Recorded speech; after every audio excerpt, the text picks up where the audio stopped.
Bom dia, irmãos. Paz seja convosco. Vamos começar hoje o nosso estudo de Apocalipse.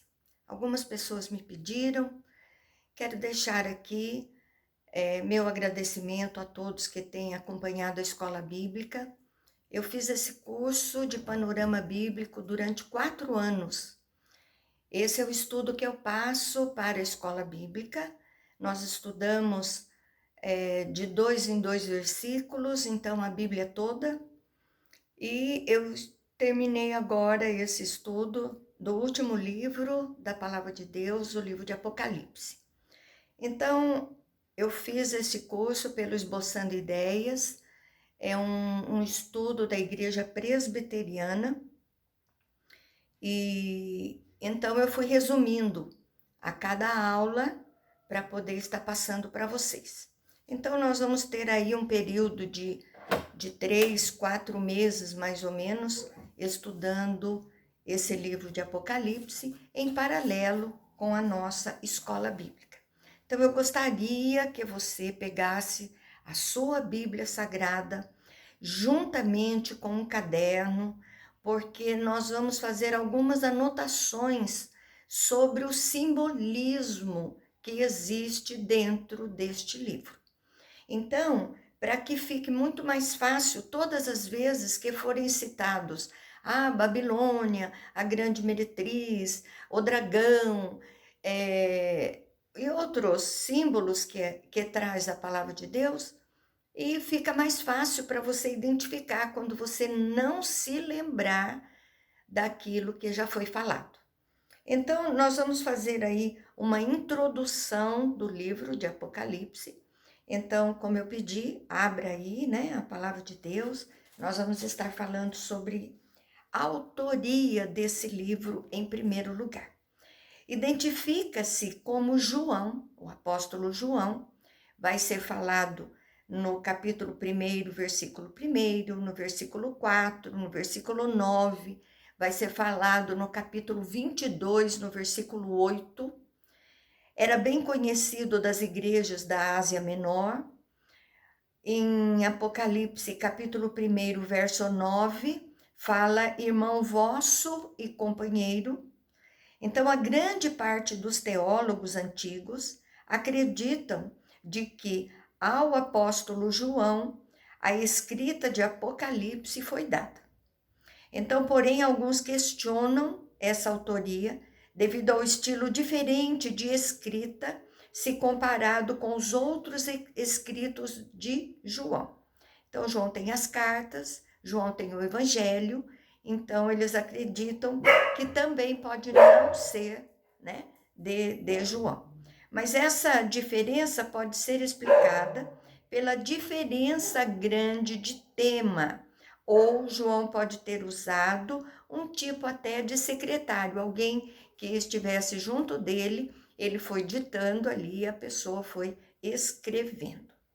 Quando foi escrita esta carta, este livro de Apocalipse? Foi escrito na ilha de Patmos, local usado por Roma como exílio de prisioneiros. Alguns pensam em uma data bem próxima do reinado do imperador Nero, então 54 a 68 depois de Cristo. Outros que teria sido escrita durante o reinado do imperador Domiciano, de 81 a 96 depois de Cristo. O certo é que foi um contexto onde havia alguma perseguição e uma data próxima a Domiciano parece se encaixar melhor. De 66 a 95, sendo a data mais próxima, né, de 95 depois de Cristo, a preferida dos pais da igreja no século II. Então, mais ou menos 30 anos depois de que foi escrita a segunda carta de Tessalonicenses. Pedro e Paulo já haviam sido mortos em 67, 68 depois de Cristo, 30 anos depois. Para quem foi escrito? Foi escrito e enviado a 7 igrejas da Ásia Menor, Então, capítulo 1, versículo 4 e também versículo 11. E hoje essa área fica na Turquia. Em uma época de perseguições e onde o imperador era visto como um deus. Então, cristãos eram forçados a negar a sua fé. E essas igrejas tiveram o privilégio de receber a revelação sobre coisas que iriam ocorrer próximas ao seu presente e no futuro da humanidade. Propósitos do livro: mostrar que a igreja enfrenta e enfrentará muito sofrimento nesse mundo pecaminoso. Deus deseja dos crentes que tenham paciência e que vivam uma vida fiel a Ele. Deus governa a história de forma plena e o mal não prevalecerá sobre a igreja. Jesus retornará em glória, punindo o ímpio e abençoando os seus servos. Pontos importantes do livro de Apocalipse. A literatura apocalíptica contém muitos elementos simbólicos, como nós falamos no começo, assim como os escritos de Ezequiel, Daniel e Zacarias. Então, o tema mais central do livro é o governo de Deus sobre a história e a indicação clara de que ele a conduzirá à sua vontade final. Apocalipse não é um livro enigmático, ser usado para cálculos ocultos baseados em hipóteses. Existem concordâncias e discordâncias sobre muitos pontos neste livro. Nós vamos falar sempre algumas filosofias, algumas teorias, né, de diversidade de opiniões, mas sempre centrando o que a palavra de Deus diz. Visões diferenciadas na interpretação. Então, nós vamos ter aqui preteristas que creem que o cumprimento da boa parte do Apocalipse se deu na queda de Jerusalém. E nesse caso, entendem que Apocalipse foi escrito em uma data mais antiga ou na queda do Império Romano.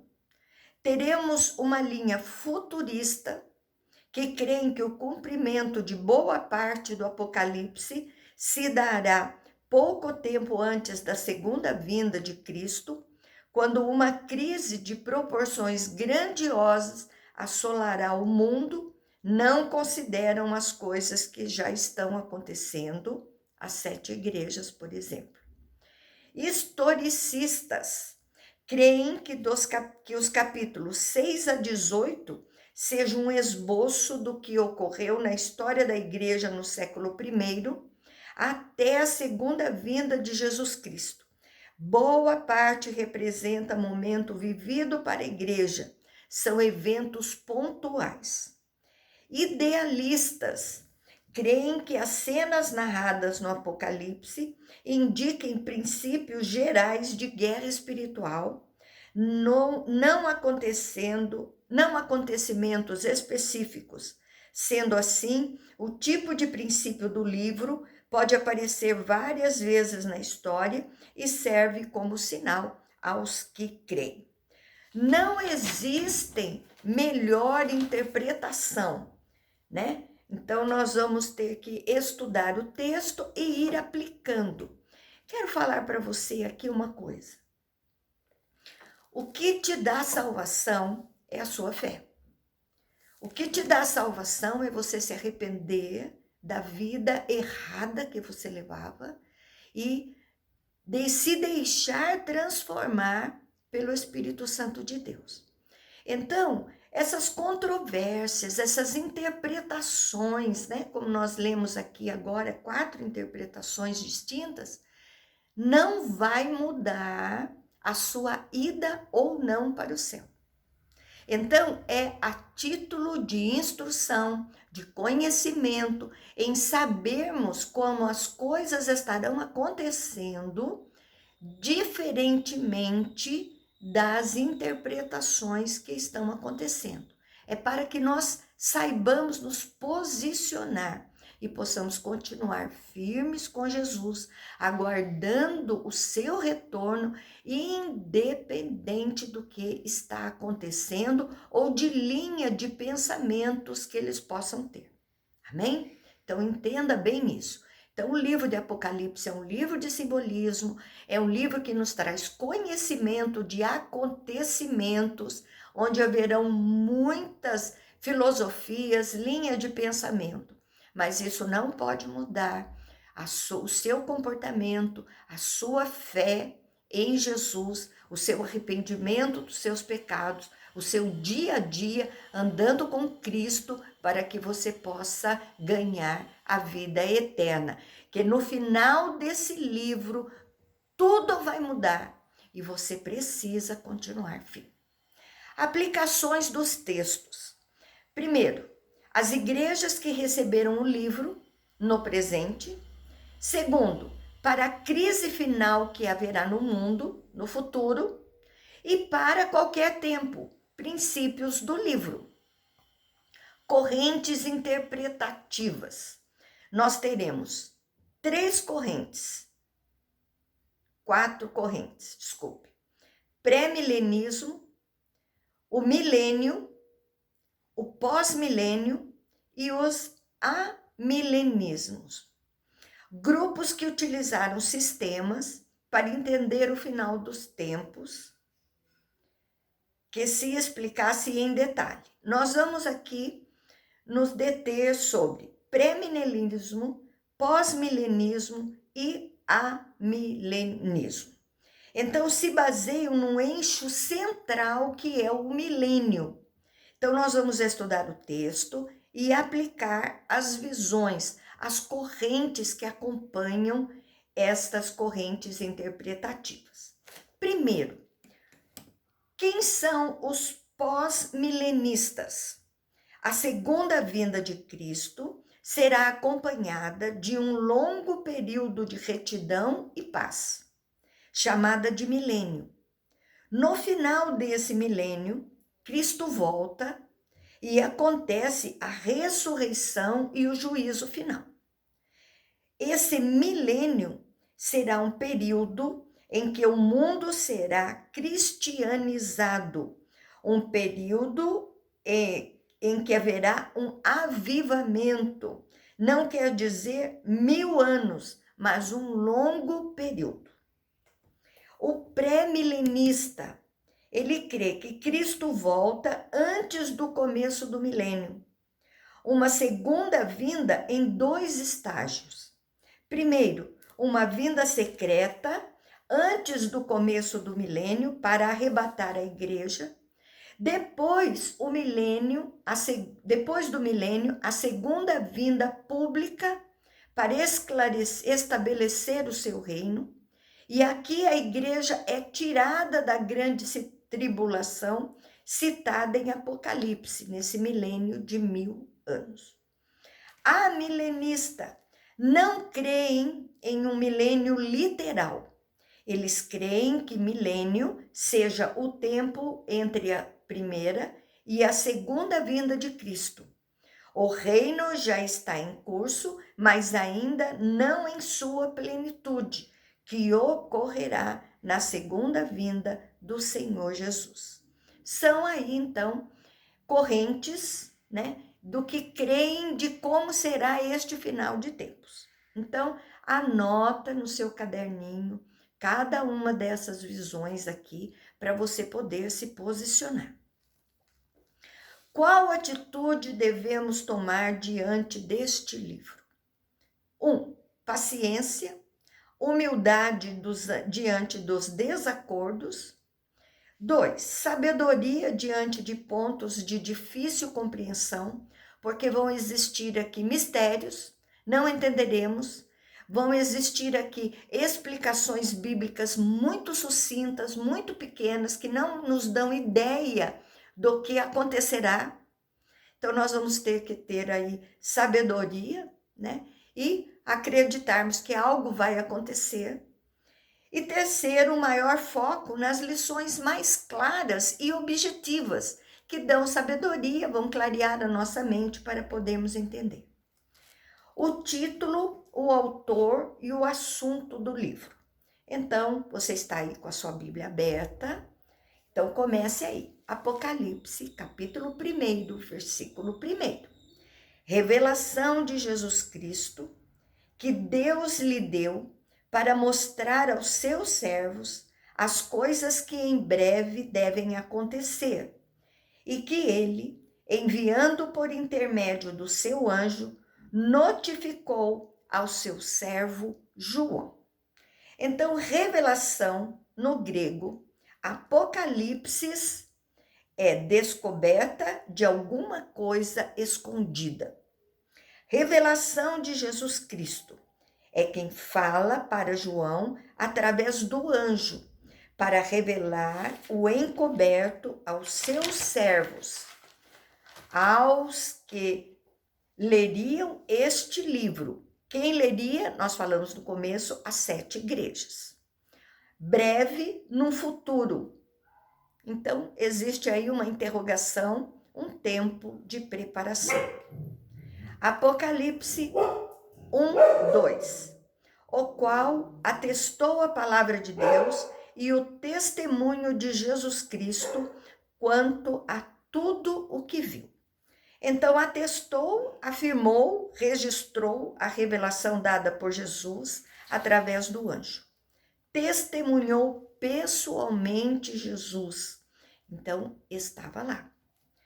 1:3. Bem-aventurados aqueles que leem e aqueles que ouvem as palavras da profecia e guardam as coisas nela escritas, pois o tempo está próximo. Então, felicidade completa que vem de Deus. Aparece aqui 7 vezes no livro de Apocalipse. Os que leem inicialmente são as 7 igrejas. Era costume das igrejas lerem em voz alta e ouvirem os enviados, né, ali para os líderes nos cultos, para guardar. Lê e coloca o ensino aí no coração e se preparar para os acontecimentos que não têm uma data exata.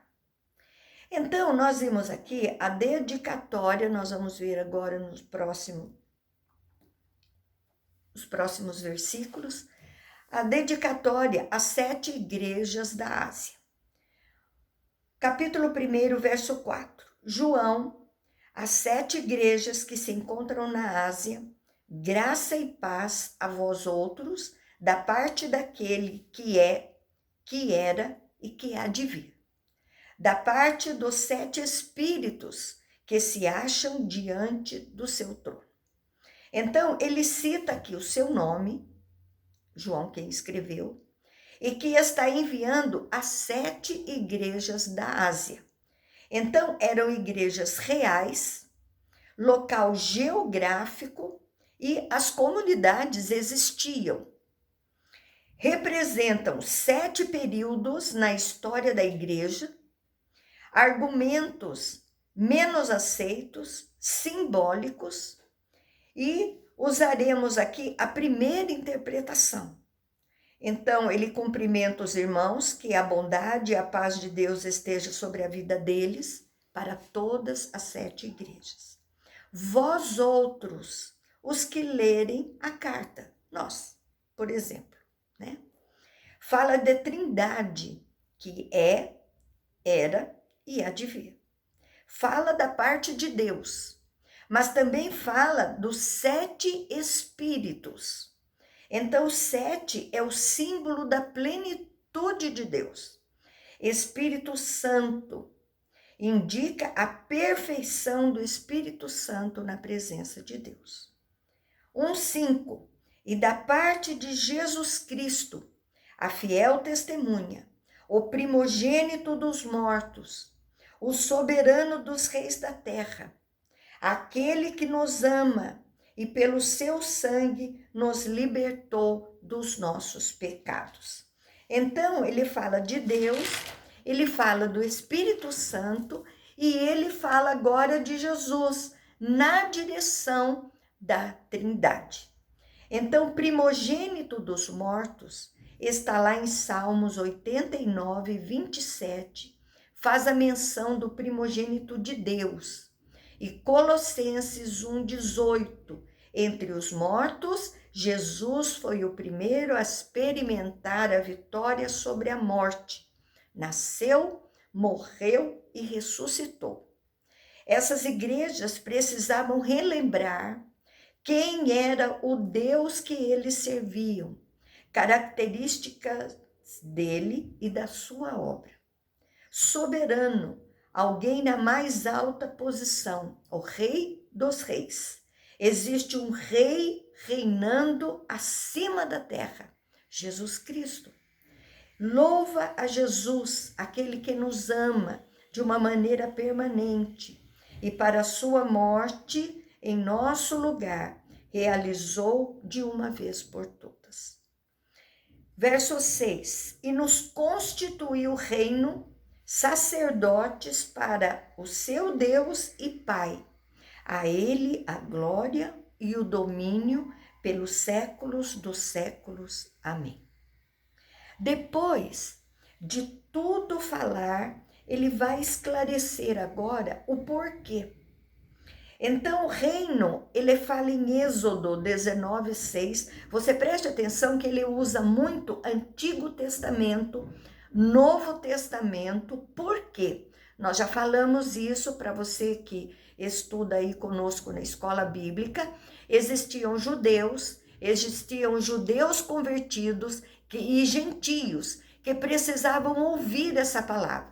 Então, para os gentios, era uma novidade. Então, eles criam em Jesus e estão aceitando essa palavra. Para os judeus que ainda não haviam se convertido, era necessário que eles entendessem isso agora, com o Novo Testamento e o Antigo Testamento juntos, que é o que dá a conversão a outros judeus que estão fazendo parte dessas igrejas. Então, aqui, quando ele fala do reino de sacerdotes, nação santa, eram pessoas que serviam a Deus. Então, ele nos escolheu para sermos servos obedientes a ele como rei e fazermos parte do seu governo, que é a ligação direta, né, com o Senhor. Então, estamos ligados a uma ação da Santíssima Trindade. Nos dá uma palavra de louvor que engrandece ao Senhor, e quem lê, relembra quem são eles. Verso 7. Eis que vem com as nuvens, e todo olho o verá, até quantos os transpassaram, e todas as tribos da terra se lamentarão sobre ele. Certamente, amém. Então, João continua falando do que Deus está fazendo para um futuro.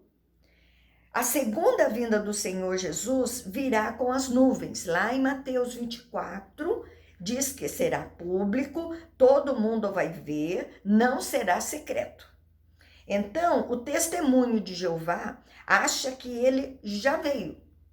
Essa segunda vinda já aconteceu. Enquanto duvidaram do Messias humano, agora a segunda vinda, todos saberão quem ele é. Clara e específica. Buscar a sua igreja, até os hostis com Jesus terão que recebê-los.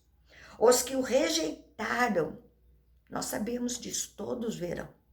Os que creram e os que não creram. Todas as tribos, fala das nações, né? Perceberão que ele voltou, os rejeitaram, né? E só restará agora para eles o julgamento. Não tem mais volta. Então acabaram-se as oportunidades. Os salvos se alegrarão por sua vinda. Fala em Daniel 7:13 e Zacarias 12:10, 12. Essa citação estão nos livros do Antigo Testamento. Como eu disse no começo, tenha um caderno para você anotar o simbolismo. Você dá uma pausa aqui no vídeo, vai lá também nesses versículos que nós estamos falando, para você poder memorizar melhor. 1:8, eu sou o alfa, o ômega, diz o Senhor Deus, aquele que é, que era e que há de vir, o Todo-Poderoso. Então, alfa é a primeira letra do alfabeto grego, ômega, a última letra do alfabeto grego, como o Z, a nossa, e Deus está governando a história humana, porque está do começo ao fim, passado, presente e futuro. A obra é uma só na Santíssima Trindade. E aponta para o presente, era aponta para o passado, e há de vir, ele aponta para o futuro. Ele pode realizar o que está falando, porque ele tem todo o poder. Então, esta palavra é a esperança para toda a igreja. Então, o Apocalipse é uma palavra de esperança. As pessoas têm medo do Apocalipse, eu aqui falo para você de coração aberto.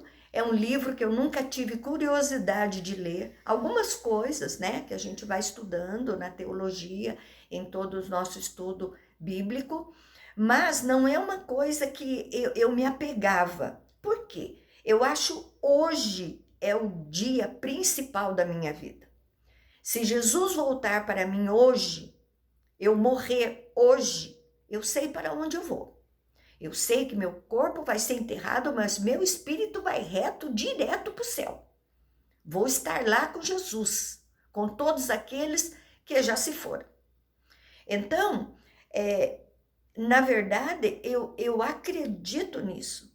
E é o que nós precisamos pontuar na nossa vida. É o nosso dia hoje, para estarmos de bem com Deus, com a nossa vida diante de Deus, né? Nos arrependermos daquilo que fazemos errado, porque nós pecamos todos os dias. Então, o Apocalipse é um estudo, né? A curiosidade de muitos, é um livro muito lindo, é um livro de esperança para nós que cremos em Jesus e de muita tristeza para aqueles que não creem.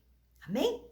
Então, nós vamos ficar por aqui. O nosso vídeo tem só meia hora, né? Então, não podemos aí estar indo mais à frente, mas até a próxima aula. Nós vamos fazer aí uns 2 vídeos por semana para acelerarmos, né? Aí em 2, 3 meses nós terminarmos esse estudo de Apocalipse. Amém? Espero que você tenha gostado aí, continue nos acompanhando, acompanhe nossa escola bíblica também, que o seu estudo será perfeito, tá bom? Um beijo grande no seu coração aí e fique conosco para esperar até a próxima aula. Um beijo no seu coração.